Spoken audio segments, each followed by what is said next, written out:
Bonjour mes amis, ça va être Marine Le Pen, Macron. À un moment donné, j'avais hésité. J'avais pensé que ça serait plutôt Mélenchon, Macron. C'est ce que je disais en privé. Je vous explique un petit peu ma logique et ce qu'elle veut dire par rapport à la réalité. En fait, je voyais que le Rassemblement national était extrêmement affaibli par la création du parti Reconquête d'Éric Zemmour. D'ailleurs, la plus grande partie des cadres du Rassemblement national avaient déserté vers Zemmour. Pas tant les militants, parce que les militants sont très attachés quand même à leur parti, ça date pas d'hier. Ce ne sont pas des gens qui vont céder à un phénomène de mode ou un phénomène de célébrité télévisuelle et puis partir, sauf que les cadres sont plutôt de cet acabit. Donc, les cadres étaient partis, ce qui fait que le Rassemblement national est arrivé à cette élection extrêmement affaibli. Malgré le fait qu'il est affaibli, il réussit à arriver au deuxième tour. Ça veut dire que c'est quand même une véritable vague de fond. Ça veut dire que réellement, il y a un gros moteur derrière, il y a un gros mouvement derrière. Et donc, c'est une troisième fois, en fait, que ce Rassemblement national va venir affronter quelqu'un au deuxième tour. Et voilà, on va voir comment ça va se goupiller. J'espère que Marine Le Pen saura se tenir à carreau, j'ai envie de dire, pour être sincère. Parce que elle parle d'un fait divers, hein, les faits divers, il y en a tout le temps. Elle parle d'un fait divers. Elle parle de halal dans les cantines. Elle parle d'un voile dans une entreprise ou d'un truc comme ça. Et à ce moment-là, c'est clair que c'est Macron qui est le futur président. Aussi simple que cela. Regardez,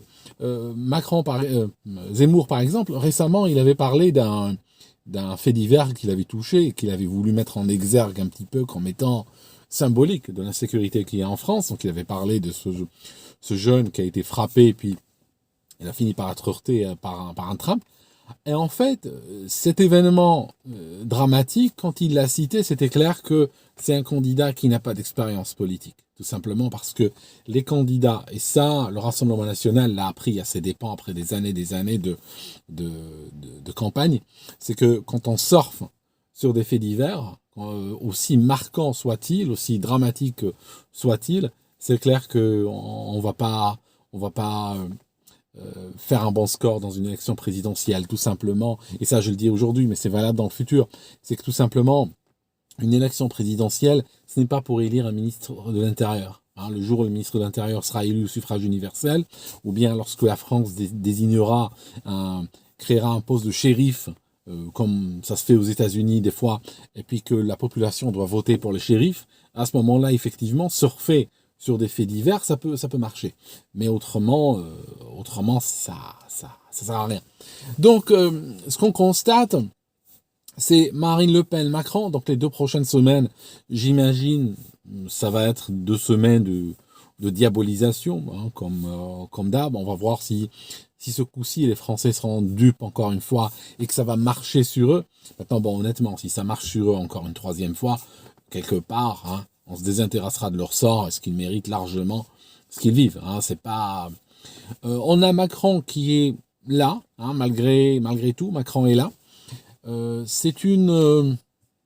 Faut pas négliger beaucoup de gens, beaucoup de Français qui ne sont pas sur Internet, qui ne sont pas sur YouTube comme vous là maintenant, qui ne sont pas sur Twitter, sur Facebook, etc. Et c'est des gens qui s'informent à la télévision, c'est des gens qui sont toujours abonnés au journal, et donc ils s'informent sur d'autres sources. Ils ont un autre rapport à la politique. Quand vous êtes sur Facebook, par exemple, et vous lancez un sondage d'opinion ou une discussion au sujet de votre candidat favori, que ce candidat soit Zemmour ou un candidat écologiste ou Mélenchon ou autre, ce que vous êtes en train de tester, parce que vous allez voir que les gens autour de vous sont largement favorables à ce candidat, peu importe lequel.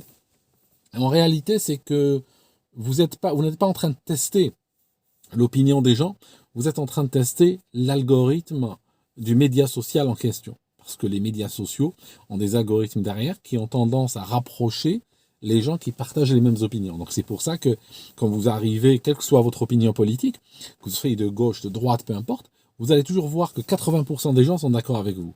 C'est en fait l'algorithme qui travaille. C'est ça ce que vous êtes en train de mesurer, pas réellement l'impact de la chose sur la population.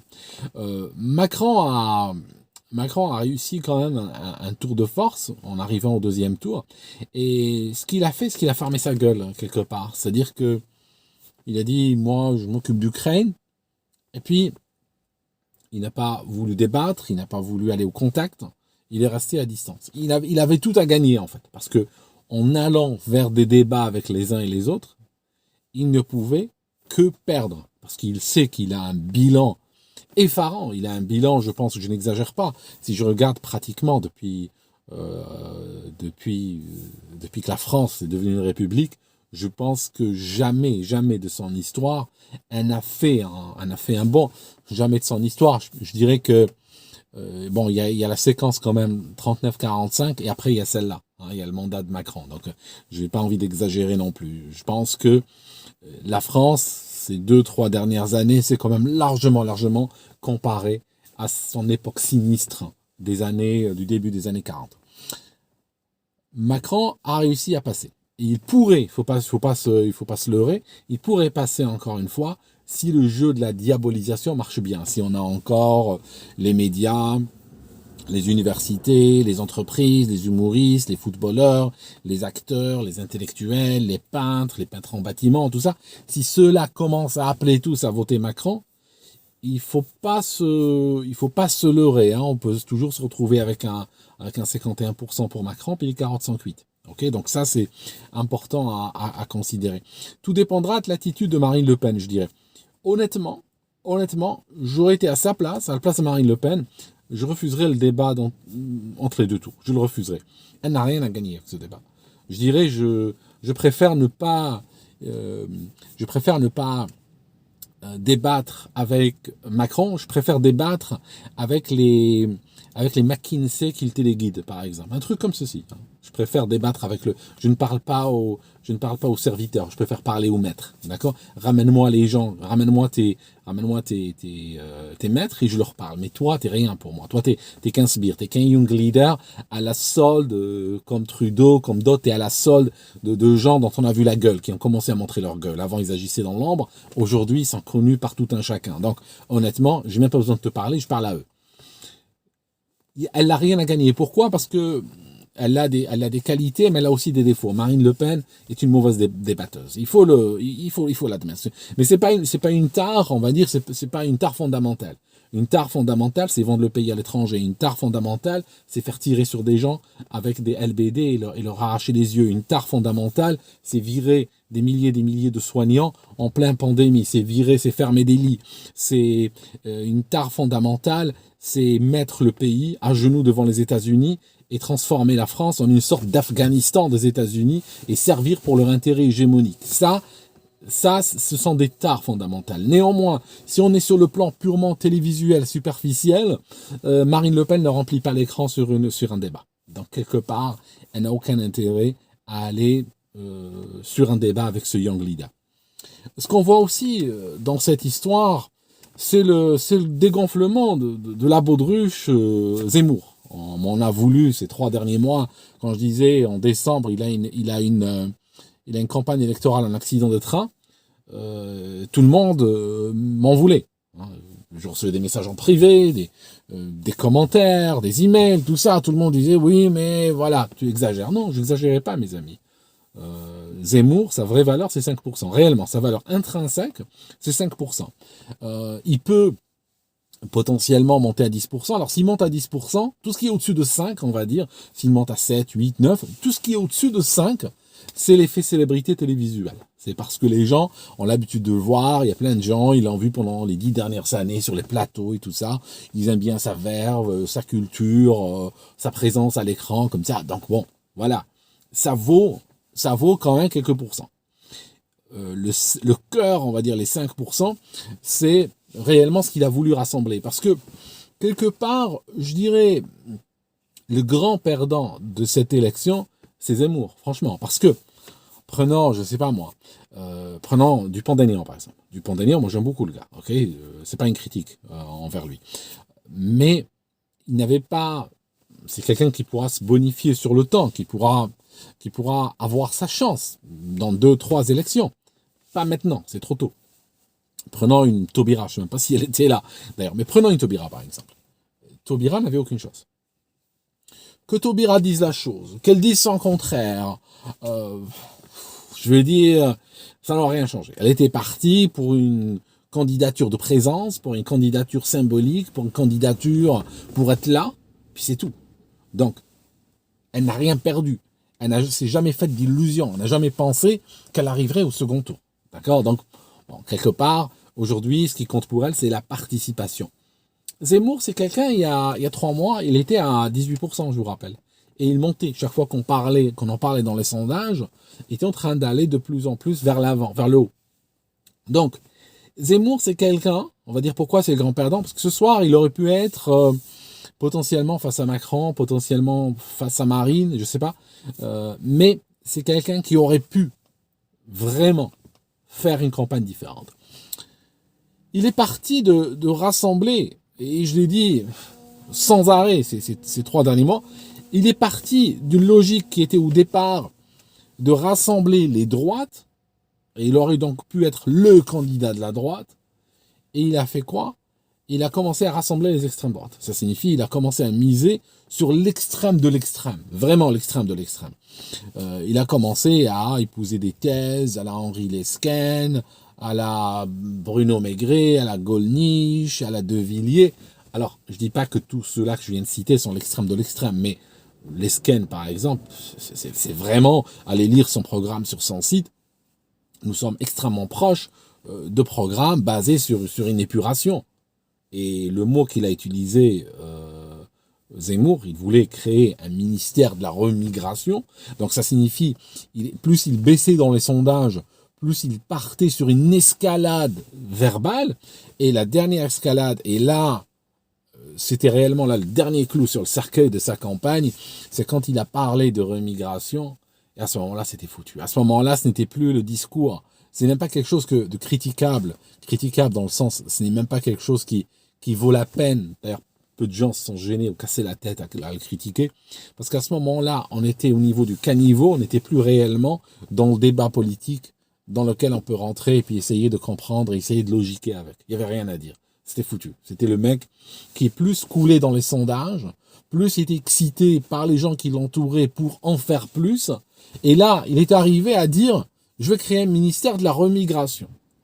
Comme si la France de 2022 est une France qui attend de ses voeux la remigration. Comme si quelqu'un comme Henri de Lesquen avait l'habitude de déplacer des foules et faire 20 ou 30 ou 40% dans les élections. Ce qui n'est pas le cas. C'est des gens qui ne pèsent rien du tout. Donc il a pris. Et ça, c'est réellement terrible, mais c'est un choix de Zemmour. Zemmour, aujourd'hui, s'il s'est cassé la gueule, il ne s'est pas cassé la gueule par accident.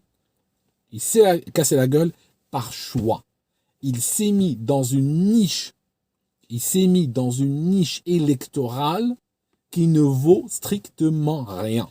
Et il est assez cultivé pour le savoir. À moins qu'il est plus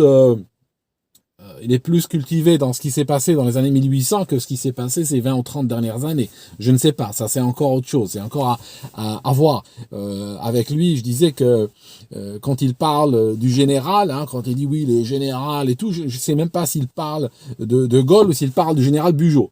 D'accord? Le mec est complètement, il vit dans une autre époque, mais toujours est-il que il n'était pas sans savoir que les positions extrêmes qu'il a tenues ne pouvaient que conduire à un échec électoral. Avec les positions du type oui, moi je crée un ministère de la remigration, ça signifie épouser des thèses de blocs identitaires et autres, il allait faire quoi? Il allait se mettre à dos tous les musulmans de France.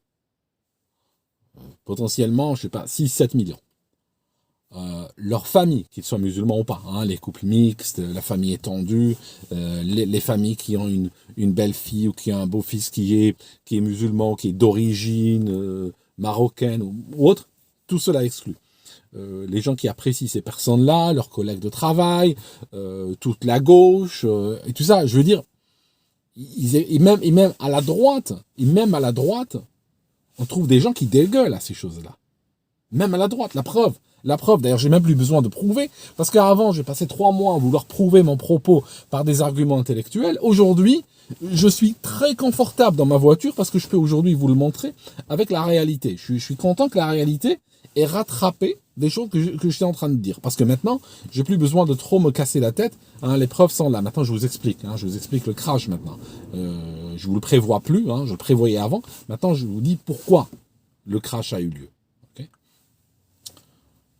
Il y a des gens qui m'ont dit, oui, t'as pas compris, avec la remigration, il voulait dire l'expulsion des délinquants. L'expulsion des délinquants, ça s'est jamais appelé remigration. Okay. La remigration, ça fait 10 ans que ce mot on l'utilise et il veut dire épuration ethnique. Voilà ce qu'il veut dire ce mot.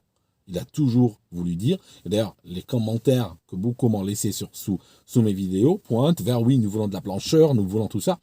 Je vais vous dire un truc par rapport à la France. Je vais vous dire un truc. Regardez là, en termes, on va comparer maintenant, en termes de gueule seulement, hein, pas sur le contenu ou autre. Marine Le Pen, Macron, Mélenchon, Zemmour, d'accord, Taubira, ok, Dupont-Aignan, vous voyez les gueules, hein, imaginez les têtes, d'accord. Moi je peux vous montrer 5 ou 6 politiciens de premier plan japonais.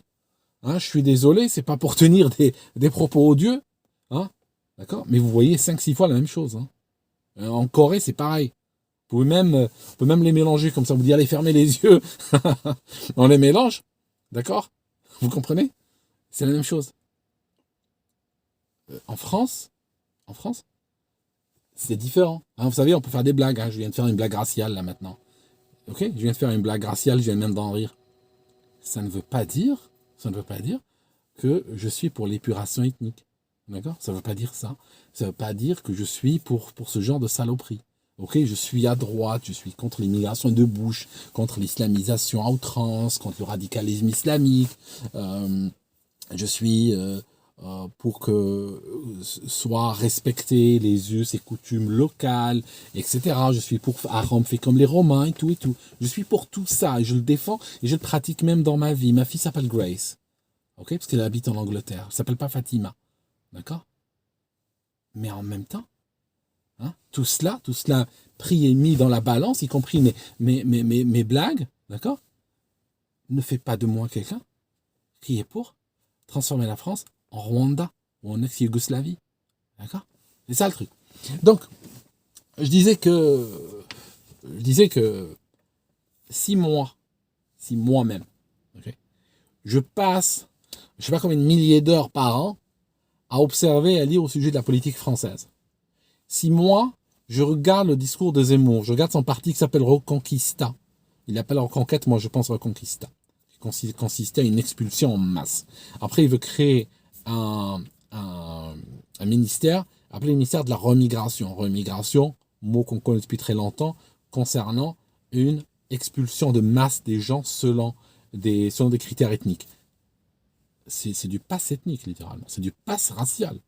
C'est la remigration, ce n'est pas pour les étrangers. C'est pour des gens qui sont nés en France, mais qui seraient d'une origine, qui auraient des origines, un grand-parent, un parent, 2 parents, qui seraient d'une origine étrangère. D'accord? Cela, si on regarde le programme d'Henri de Lesquen qui parle de remigration, il faut, d'après eux, d'après ce genre d'officine, il faudrait leur retirer leur nationalité, il faudrait les transformer en étrangers, et puis à l'instant où on leur retire leur nationalité, on leur applique la même loi qu'on appliquerait à un sans-papier. Ça veut dire qu'on va les rassembler, les expulser en masse. Alors, bon, vous savez, moi je suis pour la liberté d'expression, totale et absolue. Quand je dis liberté d'expression, je pense que tout le monde a le droit de s'exprimer. Je ne mets pas dans ma tête une étoile, une astérix, avec en bas une liste de gens qui n'auraient pas le droit. Non, non. Ils ont le droit de s'exprimer, ils ont le droit de créer des partis, ils ont le droit de rêver ou de fantasmer sur expulser des millions de gens et essayer de transformer la France la transformer à la France de 1880, telle qu'ils la voient. Faut-il encore savoir ce que c'est que cette France-là, telle qu'ils la définissent? Mais qu'ils espèrent ou qu'ils pensent une seconde que 66% des gens sont avec eux et que 66% des gens vont voter pour eux et qu'ils peuvent construire un programme présidentiel sur cette base, là, ils sont dans le délirium total. Là, c'est de l'émotion. C'est de l'émotion pure. Et je vais vous dire un truc. J'ai vu, pour la première fois quand même depuis longtemps, j'ai vu la haine. J'ai vraiment vu la haine. J'ai vu des gens obtus, j'ai vu des gens haineux. Et ceci me dit quoi? Ceci me dit, écoute, il y a du travail à faire. Il y a du travail à faire. Il faut encore travailler.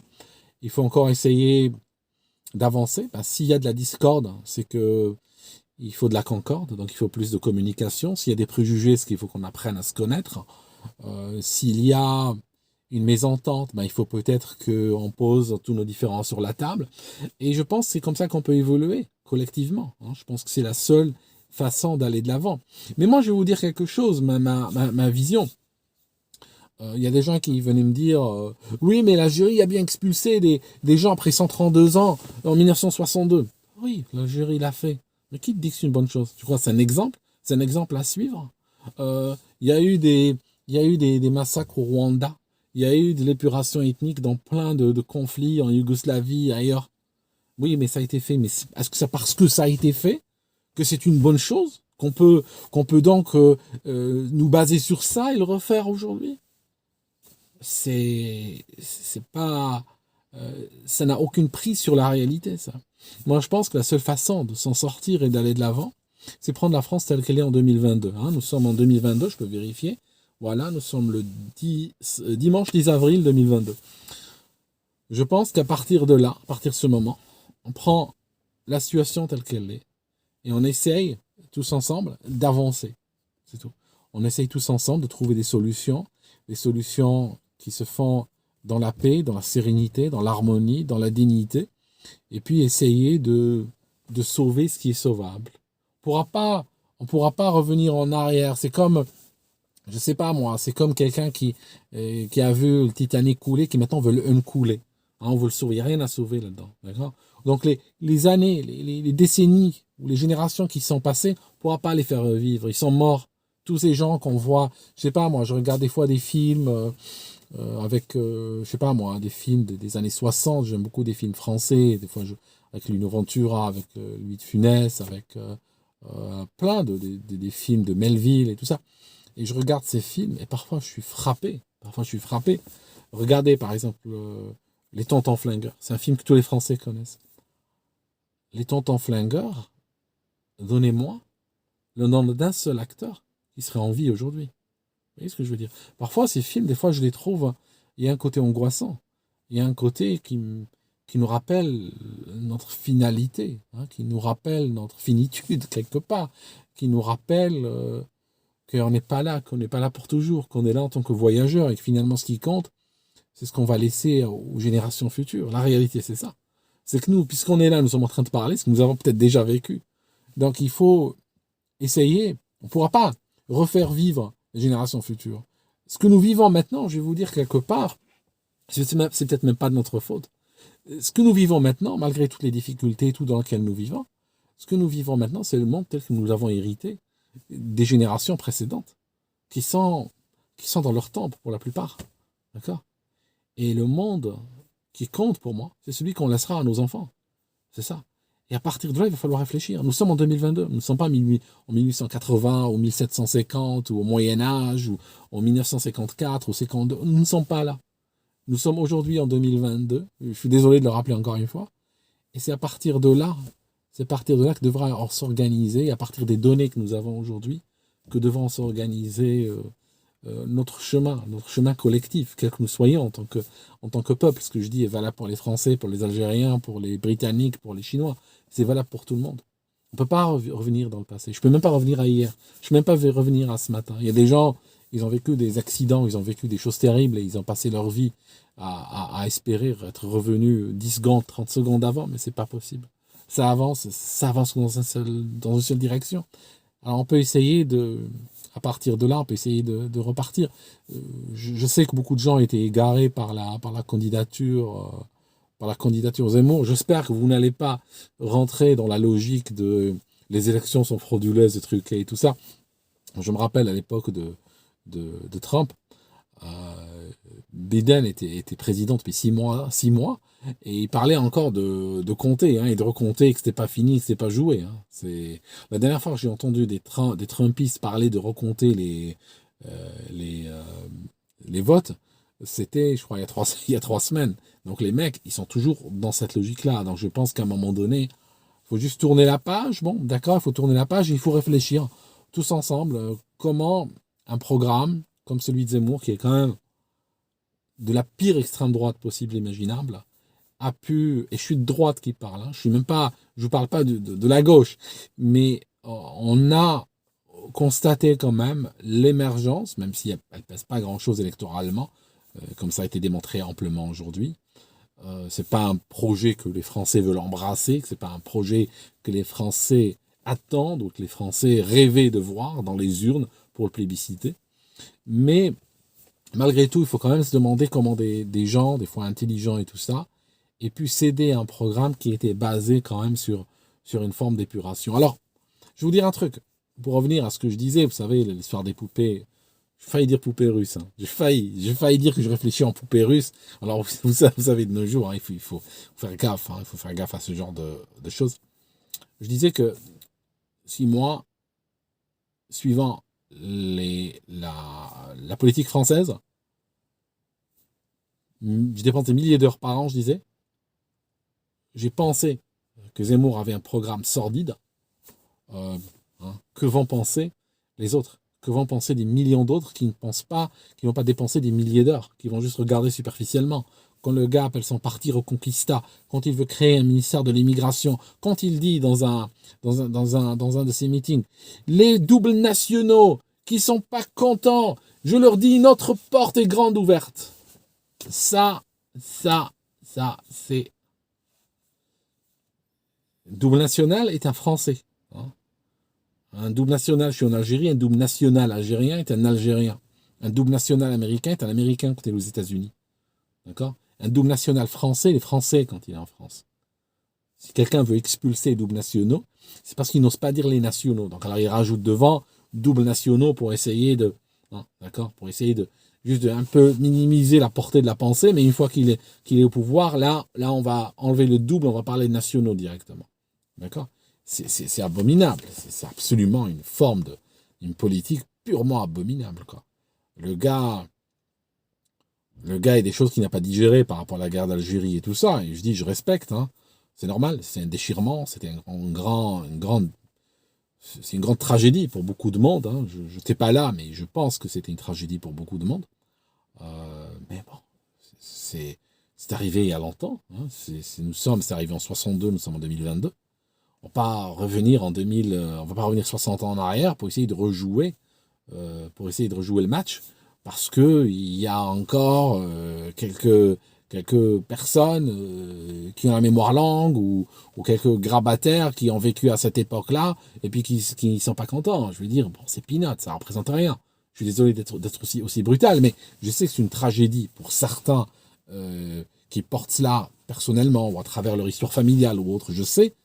Mais ça ne veut pas dire que pour la génération TikTok et tout ça, que ça représente quoi que ce soit, quoi. C'est peanuts, c'est pépicha. Okay. Alors c'est bien, quand on est dans des repas, puis qu'il y a des gens avec un background pied noir et tout ça, oui, l'Algérie, et tout ça, oui, ok. Moi j'ai vu. Avant j'en voulais à Macron, à Zemmour, quand il disait, oui, j'ai l'Algérie, je sais pas quoi, et tout ça. Aujourd'hui, je ne l'en veux même pas. Aujourd'hui, il me fait plus pitié qu'autre chose. Le mec, je l'ai vu, moi, déplorer que la France ait perdu le Canada. Je veux dire, le gars, il fait pas la différence entre le présent et l'histoire, quoi. Enfin, toujours est-il que son histoire de pieds noirs et de machin et tout ça, réellement a été enterrée. Réellement a été enterrée. En tout cas, mes amis, voilà. J'espère que... Je sais plus maintenant.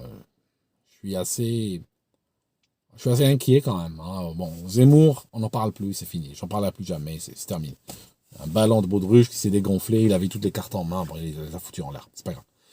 Maintenant, moi, aujourd'hui, ce qui me préoccupe, c'est ce qui va venir. C'est les 2 prochaines semaines. Et ce qui me préoccupe, c'est quand même le ticket Macron-Marine Le Pen.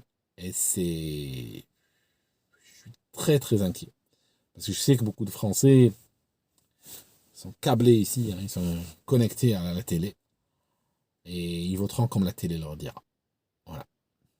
quitte à ce qu'ils votent contre leurs intérêts ou les intérêts de leur famille ou de leurs enfants, quoi. Ok. Merci en tout cas, mes amis, d'avoir suivi jusque-là. Et puis je reviendrai parce qu'il y a beaucoup de choses à dire. Je pense que ça va être une période assez active sur le plan politique ces 2 prochaines semaines. Et puis après, ça va se calmer. Donc, enfin, j'espère. Je viendrai ces jours-ci et puis on continue à creuser. Voilà. Merci, mes amis, et puis à bientôt.